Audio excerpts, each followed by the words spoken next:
Amém? Vamos ler um texto bíblico. Prometo que eu vou ser rápido aqui com vocês, mas não pode faltar a reflexão. Quero que você abra comigo, quero te convidar a abrir comigo. Você que está assistindo a gente pela internet, gravado ao vivo, abra aí, por favor, em Mateus, Evangelho de Mateus, capítulo 16, verso 18. Um texto também conhecido da gente, uma palavra que a gente costuma repetir, mas que é sempre necessária trazer aqui para vocês, para a gente poder refletir. Mateus 16, 18. Se você puder conectar o seu dispositivo, abrir o seu aplicativo, abre aí, em nome de Jesus, e ajude a gente.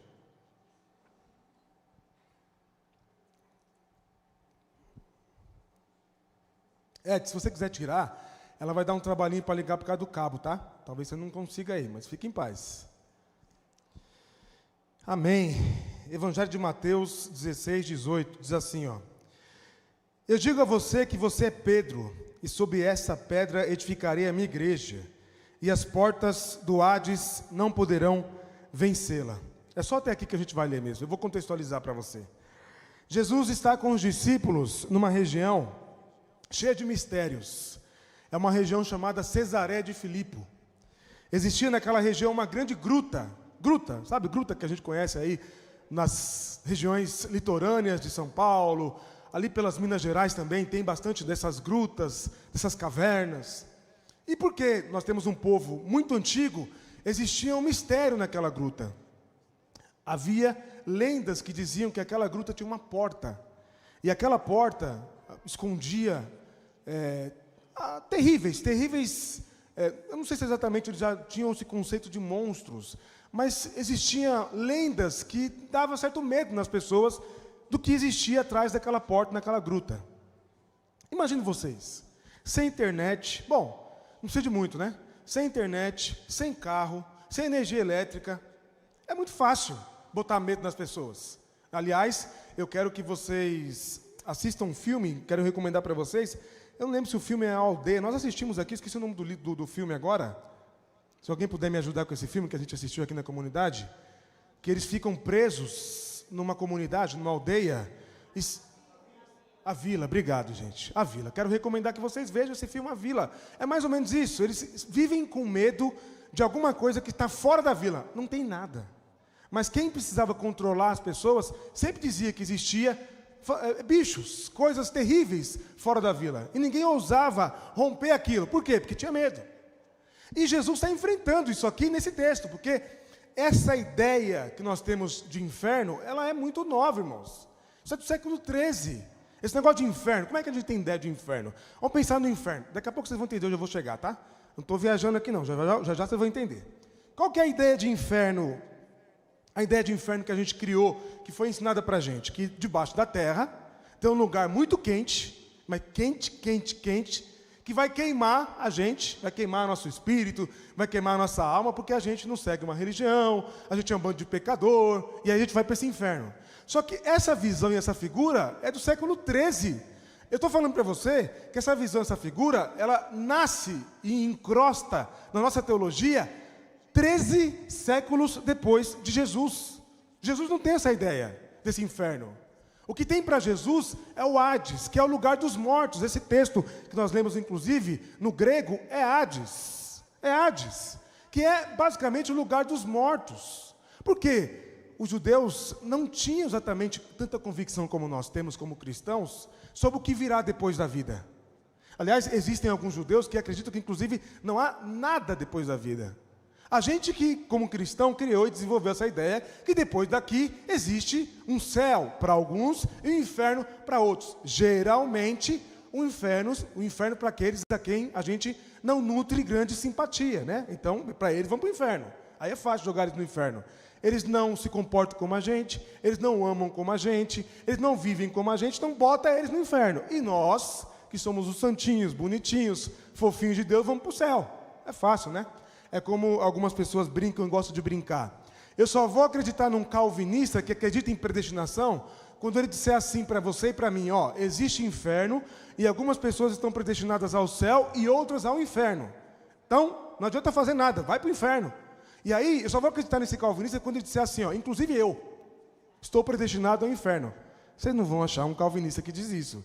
Ele está dizendo que existe predestinação, porque ele vai falar assim para você, ó, se você não seguir a Cristo, não vir na igreja, você vai para o inferno, está predestinado ao inferno. Não, né? Eu estou predestinado ao céu.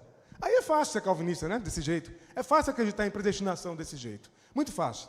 E Jesus está enfrentando essa ideia aqui, mas não a ideia desse inferno terrível. Porque essa ideia desse inferno terrível que queima, que tem lá alguém com um tridente segurando, é de uma obra literária, de um homem chamado Dante Alighieri, que criou a Divina Comédia. E na Divina Comédia, o Dante Alighieri apresentou essa ideia de inferno. Mas, se você pegar os teólogos do século X, do século IX, do século VII, do século VI, depois de Jesus, ninguém tinha essa ideia de inferno. Mas o que está incomodando Jesus aqui, e o que está incomodando os discípulos aqui, e por que Jesus leva esses discípulos para essa região? Porque existe um poder da morte. E aí, meu irmão, esse poder não é invenção de Dante Alighieri, de teólogo do século XIII. Esse poder, ele existe. É o poder dos processos de morte. Quando alguém diz que você não é digno, porque você é quem você é, essa pessoa está impingindo sobre você, impondo sobre você um processo de morte. Quando alguém diz para você assim, que você é indigno, porque você é mulher, se o seu lugar é ficar na cozinha, servindo o seu marido, servindo a sua família. Quando alguém diz que você é indigno porque você é gay, e porque você tem uma orientação sexual diferente da minha, porque você ama diferente de mim, essa pessoa está impondo sobre você um processo de morte. Quando alguém diz que você é indigno porque você é pobre, seu carro está caindo aos pedaços, você é indigno do amor de Deus porque você não está prosperando, você está em pecado. Quando alguém diz que você é indigno porque você é preto, porque você é preta, que você deveria estar servindo os brancos, porque existe uma teoria da ciência que diz que os brancos são superiores a gente, aos pretos, que preto e coisa de negro é só trabalhar com esforço físico. Quando esses processos vão se somando sobre a gente, eles geram morte, mas Jesus está dizendo assim, ó, eu estou fundando, através dessa palavra que você deu, Pedro, a minha igreja, e os processos de morte não prevalecerão contra ela.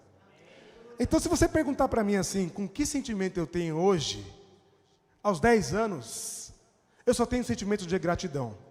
Porque eu cheguei nessa comunidade e eu nunca tinha ouvido falar sobre racismo estrutural. Eu cheguei nessa comunidade e eu nunca tinha ouvido falar no pecado do racismo. E tinha entendido o racismo como comunidade. E eu aprendi nessa comunidade.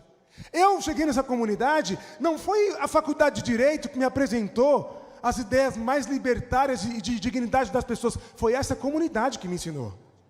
Eu ouvi sobre Luiz Gama, não foi na faculdade de Direito. Eu ouvi sobre Luiz Gama nessa comunidade. Depois foi que eu fui saber quem era Luiz Gama. E até hoje tem muitas faculdades de Direito que não mencionam o nome de Luiz Gama, mas eu aprendi nessa comunidade. Eu aprendi que as pessoas podem amar diferente de mim. Não foi na minha família, porque eu vim de uma família tradicional. Eu ouvi, inclusive, o dia que eu quis aprender berimbau, sabe berimbau? Eu aprendi de meu pai, que era católico, que é católico, apostólico romano roxo, que isso é coisa do diabo. E aí não consegui tocar berimbau, embora tenha ido comprar, tenha teimado, tenha desobedecido meu pai, tenha cumprido um pouquinho do jardim do Éden na minha vida, sabe? Desobedeci mesmo. Fui lá, toquei, aprendi um pouco, mas eu aprendi que era coisa do diabo. E foi nessa comunidade que eu pude olhar para quem toca um berimbau, ou pude olhar para uma pessoa que tem uma religião, uma prática de fé diferente da minha, e não olhei como quem olha e vê e fala assim, isso aí é diabo. Não, eu olhei como quem olha e vê e fala, nossa, que diferente, que novo. É diferente de mim. Mas foi nessa comunidade que eu aprendi. Foi nessa comunidade que eu aprendi que pode ser que os ateus estejam mais próximos de Deus do que muitos religiosos. Quando eles não demonizam o outro porque são diferentes. Quando eles se preocupam com a ação social na vida das pessoas que estão passando fome, estão passando necessidade. Foi nessa comunidade que eu aprendi. Então, eu chego aos 10 anos nessa comunidade com o coração agradecido, sabe por quê? Porque se essa comunidade acabar em algum dia, gente, eu aprendi a ser mais humano aqui. E eu sei que muitos de nós aprendemos a ser mais humanos. Estou nem falando espiritual, hein? Daqui a pouco eu falo sobre ser espiritual, do que eu aprendi nessa comunidade. Mas eu aprendi sobre ser mais humano nessa comunidade. Então, de alguma forma, essa comunidade cumpriu essa palavra de Jesus. Irmão, eu sou periférico. Eu vim da periferia. Qual que é a estatística de quem é periférico e vem da periferia? Provavelmente matar ou morrer, ou pela polícia ou pelo crime. E quando eu conheço essa comunidade, me abrigo nessa comunidade, vindo de uma outra comunidade, com uma ideia de Deus, e aqui eu chego e começo a entender que a gente tem que fazer uma pergunta. Não é exatamente perguntar por que existe, não é exatamente perguntar como que a gente pode ajudar quem está passando necessidade. É antes de perguntar como que a gente pode ajudar quem está passando necessidade, é perguntar, eu aprendi nessa comunidade essa pergunta, por quê? O que há por trás nesse sistema que coloca essas pessoas em desigualdade? Por que tem uns com tantos e outros com tão pouco? Por que a gente tem dois extremos em São Paulo? Lá no extremo, no fundão da Zona Leste, tem gente que não tem o que comer. Enquanto você vai nos Jardins, tem gente que tem tanto o que comer que desperdiça, como se não houvesse amanhã. E aí, a minha espiritualidade anterior diria assim, vamos levar comida e vamos levar um folheto. Né? Dar comida e dar um folheto, porque eu nunca vi ninguém fazer diferente. Vai levar uma cesta básica? Leva um folheto. Vamos fazer prosélito. Nessa comunidade, não. Aliás, a gente às vezes até se critica. Será que a gente não deveria levar um folhetinho também? Não, irmão, não precisa levar folheto. A gente precisa trazer as pessoas para Jesus, porque elas precisam se encantar com Jesus pela mensagem do amor, da graça e da misericórdia, porque é bom demais estar com Jesus. Mas não para dizer para a pessoa, olha, sua religião está errada. Você precisa vir para a minha religião, que a minha está certa. Meu irmão, olhe o que os evangélicos estão apoiando hoje. Vocês acham realmente que a nossa religião é que está certa? Não é, irmão. Não é. Você estava dando graças a Deus que a minha mãe não se converteu. Eu tentei. Eu fiz de tudo para ela se converter. Eu dou graças a Deus que a minha mãe sempre foi aquela pessoa que me confrontava dentro de casa. Meu pai não tinha paciência para mim. Gente, eu já fui crente. Vocês não têm ideia de como eu já fui crente. Chato, xarope. Ih, vocês não têm ideia. Pega aí o crente mais xarope que você conhece na cabeça, que acha que tem pecado em tudo. Eu era esse 5 vezes mais. É só conversar com os meus amigos das antigas, vocês vão entender o que eu estou falando. Uma vez eu era líder dos jovens, a gente passando de carro, eu vi 2 jovens da minha comunidade tomando vinho, e um vinho ruim, que eu sei qual vinho que é. Pela garrafa eu vi qual vinho que é, vocês também sabem qual vinho que é. Aquela garrafa, tem aquele negócio verde, sangue de boa, esse aí, ruim. E eu cheguei no outro dia para o pastor e denunciei eles, e estava todo feliz, porque eu entreguei, falei mesmo, estava cometendo pecado. Eu era desses. Hoje em dia eu diria, queridos, não tome isso aí não, queridos, vamos tomar uma coisa melhor. E foi nessa comunidade, e eu estou em paz com isso, meus irmãos. Hoje eu tenho tranquilidade hoje em dia o jovem vai para a faculdade, o jovem que é das igrejas evangélicas que estão por aí, vai para a faculdade, vai lá como que vai guerrear. Então ele precisa enfrentar o professor de história, ele precisa enfrentar o professor de biologia, ele precisa enfrentar o professor de filosofia, porque ele precisa defender a fé dele. Meu irmão, eu aprendi nessa comunidade que a gente pode dialogar com essas ciências e no meio desse diálogo descobrir ainda mais sobre Deus.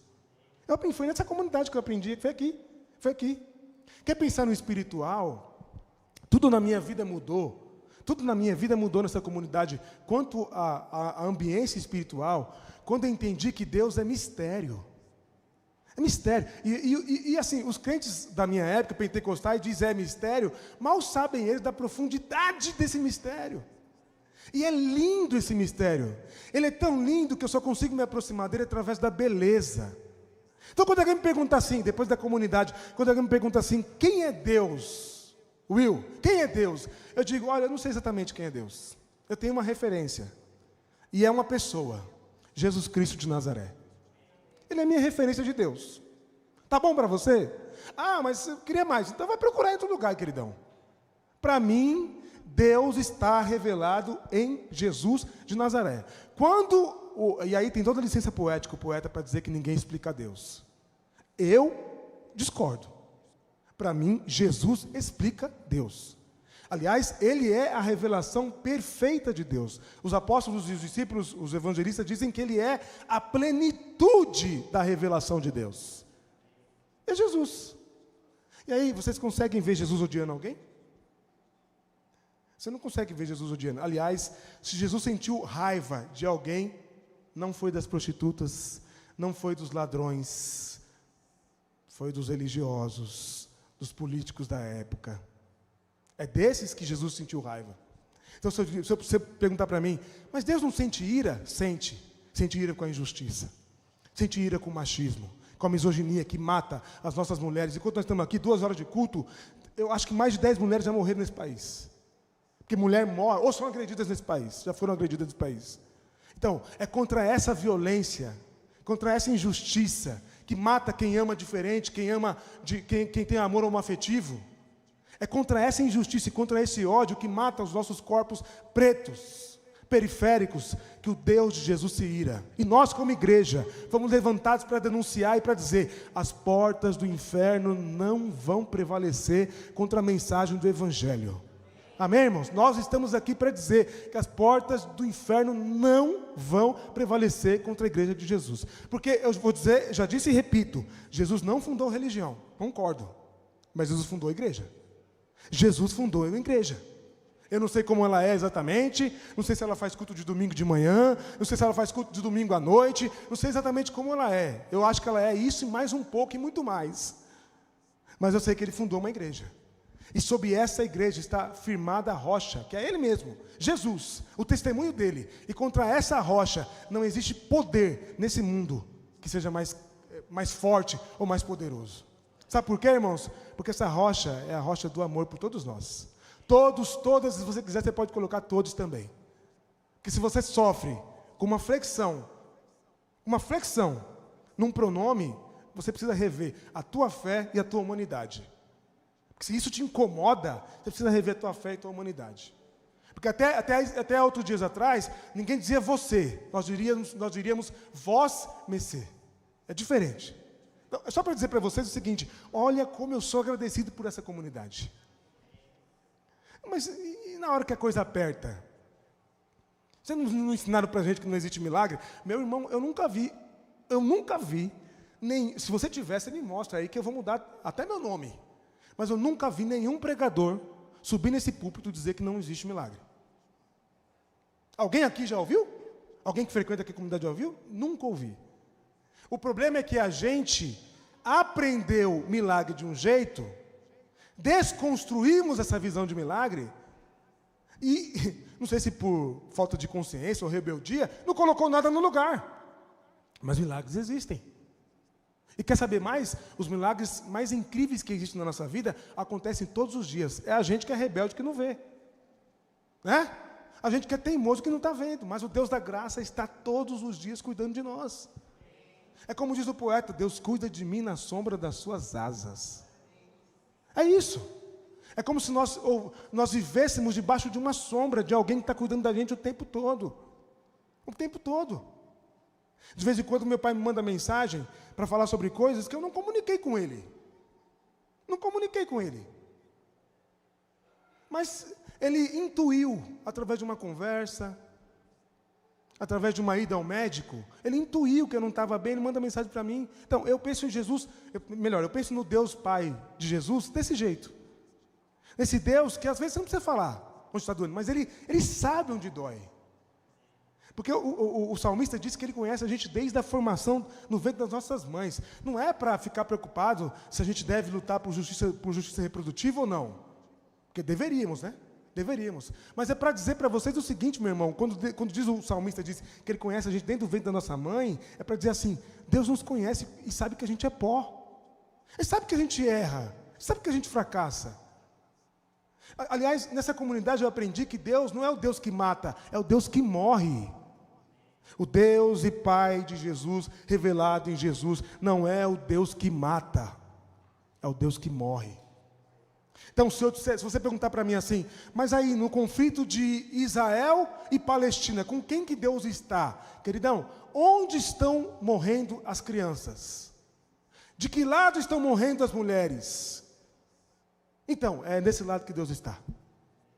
Porque eu aprendi nessa comunidade e eu vou levar para o resto da minha vida. Eu quero que meu filho tenha essa aproximação, esse entendimento. Que nós estamos diante do Evangelho de Jesus, diante do Evangelho da graça, servindo a um Deus que não é o Deus que pega a arma e mata. É o Deus que, por amor, morre. E isso vai trazer muitas consequências para a gente. Muita dor para a gente vai trazer. Muita angústia para a gente, porque a gente vai ficar num conflito. Porque o que predomina, a visão que predomina por aí é de um Deus tirano, títere, manipulador, né? Que aí as pessoas começam a fazer frases, Deus está no controle de tudo. Ah, está no controle de tudo? Vai falar lá para os colombianos, que perderam um monte de pessoas num desastre, num terremoto, que Deus está no controle de tudo. Fala lá para eles. Apresenta esse Deus tirano que você aprendeu a reproduzir. Não, Deus não está no controle de tudo. Porque quem ama não está no controle de tudo. E Deus não só ama, Deus é amor. E eu aprendi também nessa comunidade que se Deus é amor, Ele não é todo-poderoso, Ele é o amor todo-poderoso. E Deus pode o que o amor pode, Deus faz o que o amor pode fazer. Ah, mas os desastres? Se esse Deus não está no controle do universo, não está no controle de tudo, por que eu vou servi-lo? É por isso mesmo. É por isso mesmo. Porque servir a um Deus que está manipulando a gente, não é Deus que você está precisando. Talvez você esteja precisando de um Estado. Né? De um Estado que lute contra a desigualdade, contra a violência. Um Estado que fortaleça o SUS. Um Estado que chegue nos lugares onde ele não chega. Talvez você precise disso, não é de Deus, é de Estado. É de política pública que você precisa. Não é? É disso que você está precisando. Deus é outra questão. Deus está em outra esfera. Então, todas essas coisas, irmãos, como é que eu chego até aqui em 10 anos de comunidade? Eu chego confiante, irmão, que as portas do inferno não prevalecem aqui. E presta atenção, Jesus usa a porta, né? Como é que funciona a nossa relação com porta? Até onde eu sei, a não ser nos desenhos animados, não é a porta que vem até a gente, certo? É a gente que vai até um lugar e lá tem uma porta. Certo?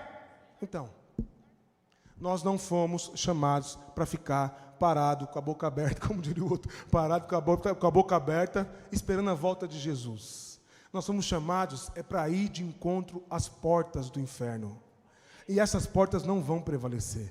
Onde houver alguém sofrendo com indignidade, onde houver alguém sofrendo pela violência, onde houver alguém sofrendo por causa da manipulação religiosa, da manipulação social, da manipulação política, nós somos chamados a romper com esses processos de morte, gerar vida, irmãos. E quer saber mais? É a palavra de Jesus. As portas do inferno não prevalecerão. Então preste atenção numa coisa que eu vou dizer aqui para você. Quando você estiver na sua casa, e quando você ouvir o seu vizinho agredindo a esposa dele, a sua vizinha, ou quando você vê uma situação de violência doméstica, que você intervém, saiba, você está sendo igreja de Jesus contra as portas do inferno. E essas portas do inferno não vão prevalecer. Nós somos chamados para ser igreja, irmãos, é para gerar vida, proporcionar vida. Eu quero saber alguém que entrou nessa comunidade, conviveu com a gente e não sentiu que estava mais vivo. Sabe, mais vivo, mais pulsante, com mais dignidade, com mais vontade de viver. Porque aí nós vamos ter que ter uma conversa. Precisaremos ter uma conversa. Porque se tem uma coisa que a gente procura gerar aqui nessa comunidade, é dizer o seguinte para você, ó, meu irmão, minha irmã, presta atenção. Na religião cristã predominante, você não pode porque você é mulher, você não pode porque você é gay, você não pode porque você precisa jejuar, precisa fazer campanha, precisa se batizar, precisa assumir um cargo de membro. Aqui não. Aqui não, aqui nós entendemos que você pode tudo aquilo que o amor do Deus Pai de Jesus Cristo revelou em Jesus por você e por mim. Então você pode ser quem você é e ser feliz. Você pode ser quem você é com seus conflitos. Como eu gosto de brincar aqui, né? Você pode ser quem você é com as suas sombras. Porque aqui eu aprendi que nós somos feitos, e essas palavras não são exatamente do teólogo, mas são de um poeta que fez teologia. Nós somos feitos de luzes e sombras. E o Deus Pai de Jesus entende as nossas luzes e sombras.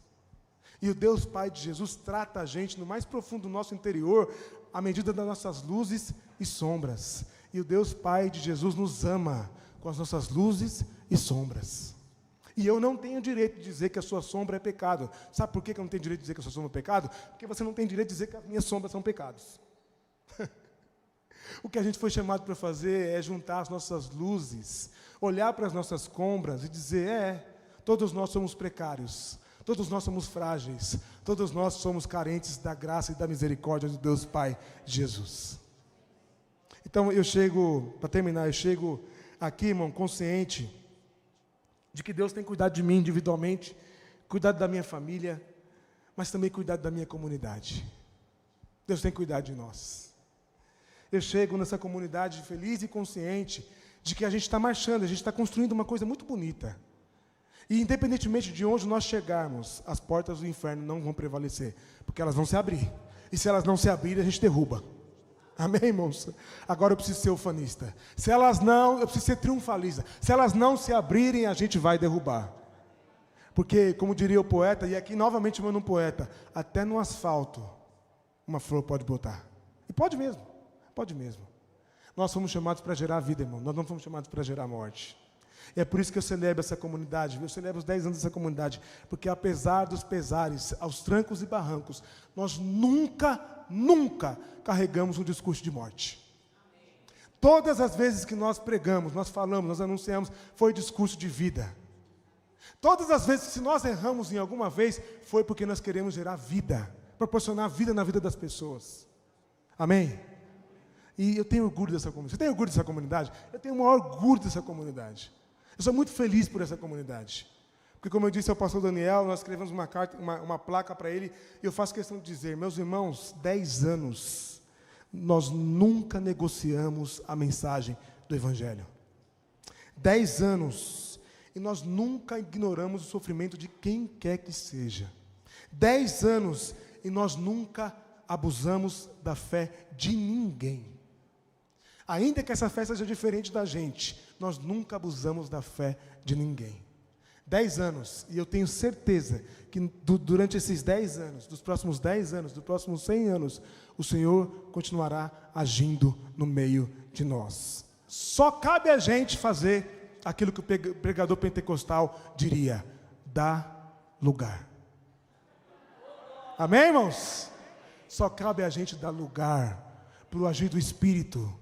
Porque a gente fica buscando intervenção. Intervenha, Deus, intervenha, esperando que um anjo desse aqui. Não, meu irmão. A intervenção de Deus no mundo, na vida das pessoas que estão sofrendo, nesse planeta desigual, somos eu e você. Temos nome, CPF, RG. Deus nos chamou para arrombar as portas do inferno. E essas portas não vão prevalecer, porque nós somos o povo da vida. E da vida em Jesus. Amém? Amém? Amém, amém. Vem cá, pastor Sérgio. É isso. Vai cantar, sim, vai cantar. Vem cá, pastor Sérgio. E eu sei que nós agradecemos pela vida do pastor Daniel e do pastor Davi, mas eu queria fazer um agradecimento especial pela vida do pastor Sérgio. Poderia deixar para o domingo que vem, talvez façamos até domingo que vem de novo. Mas agradecer, meu pai me ensinou que gratidão é a maior virtude do homem. Então eu vou agradecer de novo. Queria que você ficasse de pé comigo. Queria te agradecer por ter assumido a nossa comunidade, por ter encarado esse desafio tremendo que você encarou. Gente, não é fácil. Depois vocês procurem saber, quem não está sabendo exatamente, não é fácil não. Não é fácil não, que o pastor Sérgio assumiu. Mas eu queria dizer para você, Sérgio, que nos próximos 10, 20, 30, você falou 10 anos, não sei o quê. Eu tinha ouvido dizendo aí 10 anos, né? Quando você chegar aos 50, 60, aí quem vai assumir sou eu. Não. Os próximos 10, 20 anos, 30 anos, 40 anos, 50 anos, que o Senhor te deu muito vigor, para você continuar sendo essa pessoa feliz que você é, incrível que você é, que contagia todos. Não contagia? Contagia, irmãos. Todas as vezes que eu ligo para o Sérgio, que eu mando mensagem para o Sérgio, eu sei que eu vou, de alguma forma, receber uma palavra de encorajamento, irmão. É isso.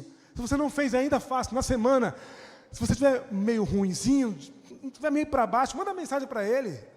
Você vai ver como é que você vai voltar, o que vai voltar para você. Porque o Sérgio é alegria, é espontaneidade, é crente raiz. Amém? Você pode estender sua mão para cá? Por favor, vamos abençoar a vida do pastor Sérgio e de alguma forma agradecer a Deus por essa comunidade maravilhosa. Senhor, muito obrigado.